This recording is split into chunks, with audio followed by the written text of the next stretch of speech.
The mechanic called and said, "Someone already picked up your car and paid the bill." I stared at my phone, certain I'd misheard him. "What do you mean someone picked it up?" Danny from Precision Auto had been working on my transmission for 3 days. The repair was going to cost me $1,800 I didn't have, money I'd been scrambling to find by selling furniture and asking for overtime shifts. "A woman came in about an hour ago," Danny said. "Had all your paperwork, knew exactly what was wrong with the car. Said she was your sister, paid the whole bill in cash and drove off. My sister lived in Oregon. I hadn't spoken to her in 2 years, and she definitely didn't have $1,800 to throw around on my problems. Danny, I don't have a sister in town. What did this woman look like?" There was silence on the other end, then the sound of papers shuffling. "Tall, blonde hair, maybe mid-30s. She knew your full name, your address, even mentioned you work at the distribution center. Look, Derek, if there's some kind of family dispute going on, I don't want to get in the middle of it. She had the work order number and everything." My hands started shaking as the implications hit me. Someone had been watching me, learning my routines, collecting information about my life. They knew where I worked, where I lived, what kind of car I drove, and somehow they'd gotten hold of my repair paperwork. I asked Danny to check his security cameras, and 20 minutes later, I was standing in his cramped office staring at grainy black and white footage. The timestamp showed 2:47 p.m., just over an hour ago. A woman approached my car with confident steps, like she owned it. She was tall and blonde, like Danny had said, wearing dark sunglasses and a baseball cap that shadowed her face. When she turned toward the camera to hand Danny some papers, I caught a glimpse of her profile. My stomach dropped. It was Vanessa, my ex-girlfriend who I'd broken up with 6 months ago after she'd started showing up at my work unannounced and going through my phone while I was sleeping. The breakup had been messy. Vanessa had refused to accept it was over, showing up at my apartment at all hours, calling my friends to ask about me, even contacting my boss to tell him I was having personal issues that were affecting my work performance. I'd finally threatened to get a restraining order if she didn't leave me alone. For the past 2 months, things had been quiet. I thought she'd finally moved on. Instead, she'd been planning something much more elaborate and disturbing than her previous harassment. Taking my car wasn't just theft, it was a message. She wanted me to know she could take anything from me whenever she wanted. I called the police from Danny's office, but the officer who took my report seemed skeptical about pressing charges. "She paid for the repairs," he said, tapping his pen against his notepad. "Technically, that's not theft. And if she had the paperwork like the mechanic says, it sounds like a civil matter between you and your ex." I explained about the months of stalking, the harassment, the threats I'd made to get a restraining order. The officer wrote it all down with the enthusiasm of someone filling out a tax form. He said they'd look into it, but warned me that recovering the car might require going through family court if Vanessa claimed it was a gift, or that she had permission to take it. Walking home from the auto shop, I called my boss to explain why I wouldn't be at work the next day. Without a car, I had no way to get to the distribution center 20 miles outside town. Public transportation didn't run that route, and Uber would cost more than I made in a day. My supervisor, Bill, was understanding but firm. "Derek, you've already used your sick days this year, and we're slammed with the holiday rush. If you can't find a way to get here tomorrow, I'll have to write you up." A write-up would put me on probation, and 3 write-ups meant termination. Vanessa wasn't just playing games with my car, she was systematically dismantling my life. That evening, I sat in my empty apartment trying to figure out my next move. My savings account had $347 in it, barely enough for rent, let alone a rental car or legal fees. I couldn't borrow money from family because my parents were already supporting my unemployed brother, and most of my friends were barely making ends meet themselves. As I was scrolling through legal aid websites, my doorbell rang. Through the peephole, I saw a young woman in business clothes holding a manila envelope. When I opened the door, she introduced herself as Amy Chen from Riverside Legal Services and said Vanessa had hired her to deliver some paperwork. The envelope contained a single sheet of paper with a handwritten note. "Derek, I know you're probably upset about the car, but I only did it because I care about you. You're working yourself to death at that job, stressing about money, and I wanted to help. The car is safe. I'll give it back when you're ready to have an adult conversation about our relationship. Call me. V." Below her signature was a phone number I didn't recognize. Amy the paralegal handed me her business card and said Vanessa was hoping we could work out an arrangement without involving the courts. She mentioned that Vanessa was prepared to offer full reimbursement for any inconvenience if I was willing to meet and discuss things reasonably. I asked Amy directly if she understood this was essentially extortion. Vanessa had stolen my car to force me into contact with her, then hired a legal service to make it sound legitimate. Amy's expression shifted uncomfortably, and she admitted this wasn't the kind of case their firm usually handled. She said Vanessa had presented the situation as a relationship dispute where both parties owned the vehicle jointly. When I showed her the title with only my name on it, Amy's professionalism cracked slightly. She said she'd need to discuss the case with her supervisor and would get back to me. After she left, I realized Vanessa was smart enough to manipulate even legal professionals into helping her harassment campaign. The next morning, I called in sick to work and took the bus to the police station to follow up on my report. Detective Lisa Morales had been assigned to my case, and she had better news than I'd expected. They'd run Vanessa's information through the system and discovered she was already on probation for stalking a previous boyfriend. Any new harassment charges would be a violation that could send her to jail immediately. Detective Morales said they were treating my case seriously because stalkers often escalate their behavior when they feel they're losing control. She warned me that taking the car might just be the beginning of more aggressive actions. We spent an hour going through my phone records, social media accounts, and financial statements looking for other signs of intrusion. Detective Morales had me change all my passwords while she watched, and she helped me set up alerts on my credit report and bank accounts. She also gave me a direct phone number to call if anything else happened, bypassing the regular dispatch system. As I was leaving the station, she pulled me aside and said something that made my blood run cold. "Derek, in my experience, people who do what your ex did don't just want attention, they want control. Be very careful about any contact with her, even through intermediaries." That afternoon, Amy Chen called to say Riverside Legal had decided not to represent Vanessa after reviewing the facts of the case. Apparently, once they understood Vanessa had lied about owning the car and had a history of stalking, they'd terminated their relationship with her immediately.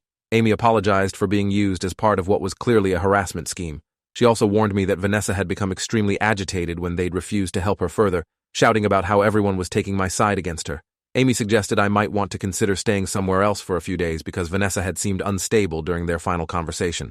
I called my friend Marcus, who lived across town with his girlfriend. They had a couch I could crash on, and Marcus was the kind of guy who'd punch someone for messing with his friends. He picked me up that evening, and we drove past my apartment building to grab some clothes.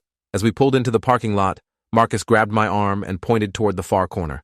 My car was parked under a broken streetlight, exactly where I'd left it 3 days earlier when it had broken down. For a moment, I felt relief, but then I noticed something was wrong. The passenger door was standing wide open, and papers were scattered on the ground around the vehicle. Marcus insisted on checking the car first while I hung back near his truck. He called me over after a few minutes, his face grim. The interior had been completely ransacked. My registration and insurance papers were missing from the glove compartment. My gym bag had been emptied and torn apart. Even my spare change and the air freshener had been taken. Most disturbing, there was a cell phone plugged into my car charger that I'd never seen before. Marcus said we shouldn't touch anything and should call the police immediately. As I dialed Detective Morales' number, I noticed something that made my stomach drop. The phone in my car was receiving text messages, and each message contained a photo of me from the past several days. Detective Morales arrived within 20 minutes, followed by a crime scene technician who photographed everything before bagging the phone as evidence. The messages were all from the same number, and they showed me at work, walking to the bus stop, sitting in the police station, and even sleeping in my apartment.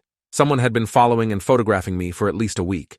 The last photo was time-stamped just 2 hours earlier and showed me walking into Marcus's building. Vanessa knew exactly where I was staying. Detective Morales said the phone was probably a burner device, but they'd check it for fingerprints and trace the number. She also said I needed to pack a bag and find somewhere else to stay that night. The stalking had escalated far beyond what I'd imagined. Vanessa wasn't just harassing me emotionally.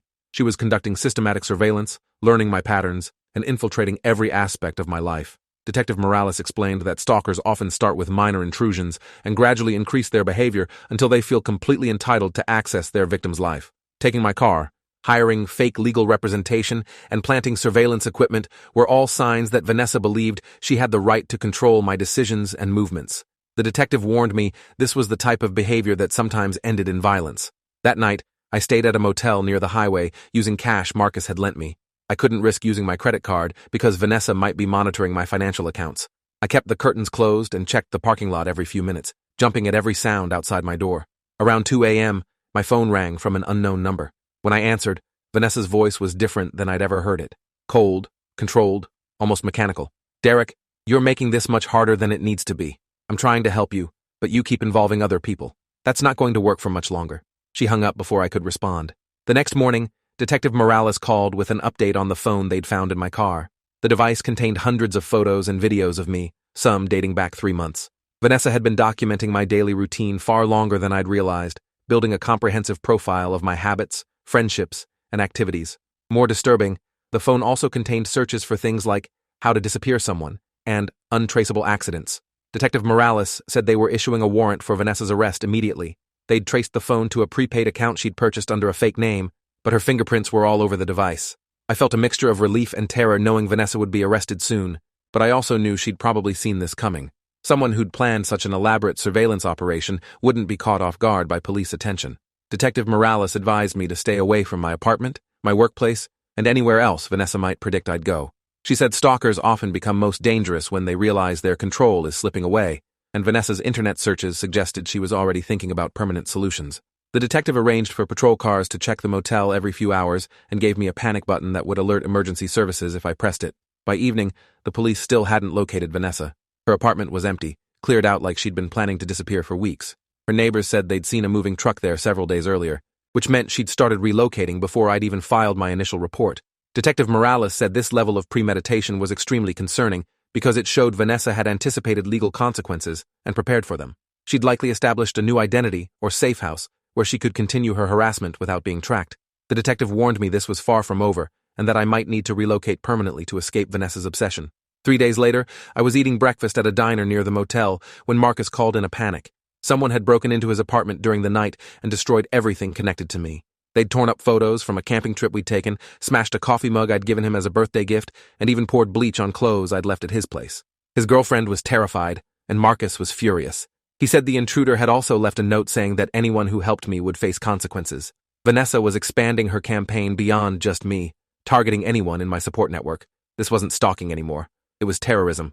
Detective Morales said the break-in matched patterns they'd seen in escalating stalking cases.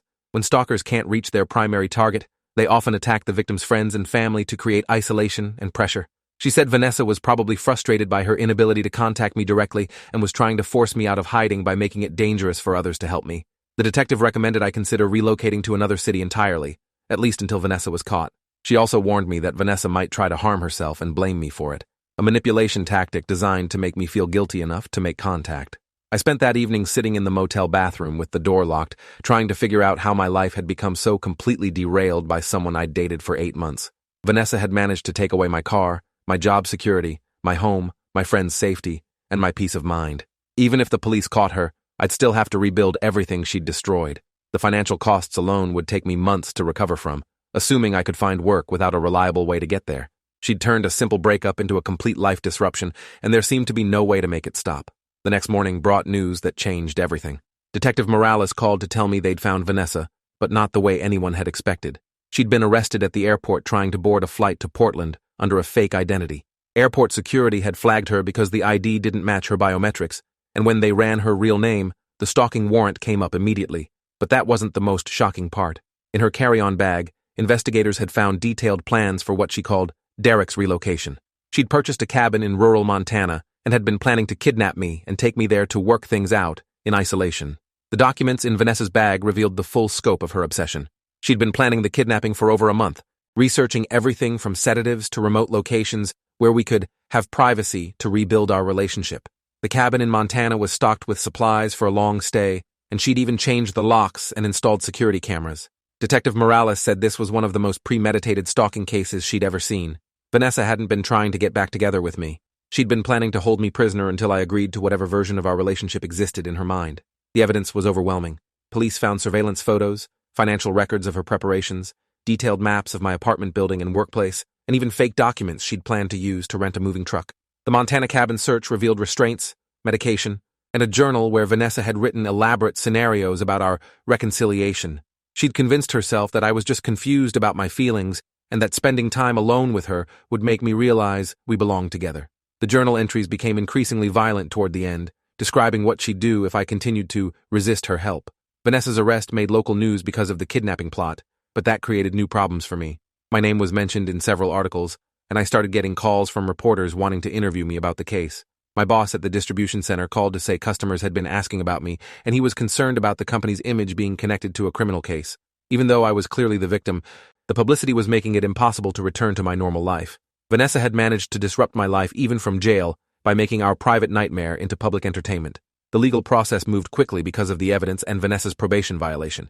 She pleaded not guilty by reason of mental defect, claiming she'd only been trying to help me and had never intended any harm. Her lawyer painted her as a confused woman in love who'd made poor decisions, but the prosecution presented the journal entries and kidnapping supplies that showed clear planning and intent to commit serious crimes. The judge denied bail, calling Vanessa a flight risk and a danger to me and the community. She would remain in jail until trial, which could take months to schedule. During the pre-trial hearings, I learned details about Vanessa's past that explained everything. She'd been arrested twice before for stalking previous boyfriends, and each time her behavior had escalated until police intervention became necessary. Her ex before me had moved to another state to escape her, and the one before that had gotten a permanent restraining order after she'd tried to break into his house. I'd been dating someone with a history of this behavior, but she'd hidden it well enough that I'd never suspected the danger.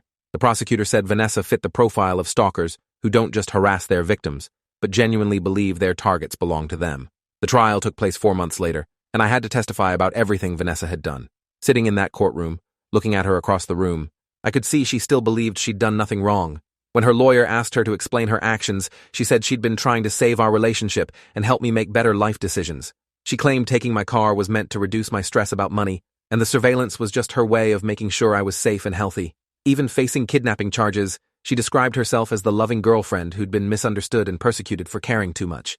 The jury deliberated for less than 3 hours before finding Vanessa guilty on all counts: stalking, theft, breaking and entering, identity fraud, and attempted kidnapping. The judge sentenced her to 8 years in prison with a requirement that she complete psychological evaluation and treatment. She was also ordered to pay restitution for my car repairs, lost wages, therapy costs, and the damage to Marcus's apartment. The restraining order was made permanent, meaning she could never legally contact me again, even after her release. As they led her out of the courtroom, she looked directly at me and mouthed, "I still love you." 2 years later, I live in a different city with a different job, and I check my security system twice before going to bed every night. Vanessa will be eligible for parole in 6 years, and I know I'll spend every day until then wondering if she's learned to hide her obsession better or if prison has made it worse. The prosecutor warned me that stalkers like her don't typically change their fundamental beliefs about relationships and control. She still thinks what she did was justified, which means she's still dangerous. Sometimes love isn't beautiful or romantic. Sometimes it's a weapon designed to destroy everything you've built.